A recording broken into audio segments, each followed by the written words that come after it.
আসসালামু আলাইকুম এভরিওয়ান, কেমন আছেন সবাই? আজকে বানিয়ে ফেলবো চিকেন ভেজিটেবল রোল। এর জন্য একটা ব্রেস্ট পিস নিয়ে আদা রসুন বাটা, গোলমরিচের গুঁড়া, লবণ দিয়ে এটাকে সিদ্ধ করে নিয়েছি। একটা কড়াইতে তেল দিয়ে তারপর সেখানে পেঁয়াজ কুচি, কাঁচামরিচ কুচি, জিরার গুঁড়া, ধনিয়ার গুঁড়া, সয়া সস, টমেটো সস দিয়ে এটাকে ভালোভাবে নাড়াচাড়া করে নিতে হবে। তারপর আমি এখানে 2 পদের সবজি ব্যবহার করেছি, পাতাকপি এবং গাজর কুচি।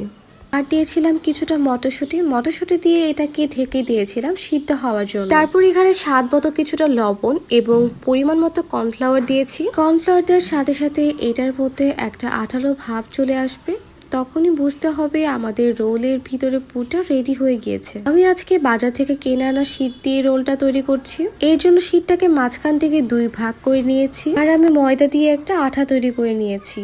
আশা করছি ভিডিওতে দেখে বুঝতে পারবেন আপনারা। শীটের মধ্যে রোলের পুরটাকে দিয়ে কিভাবে এটাকে বর্ডার করছি এটা দেখে বুঝে নিতে হবে। তারপর এটাকে ডিমের মধ্যে এপিট ওপিট করে গড়িয়ে ব্রেড ক্রামের মধ্যে কোট করে নিতে হবে। তারপরে এটাকে ফ্রিজের মধ্যে সেট হওয়ার জন্য রেখে দিতে হবে 30 মিনিটের মতো। সেট হয়ে গেলে একটা বক্সের মধ্যে সংরক্ষণ করতে পারবেন 1 মাস জুড়ে।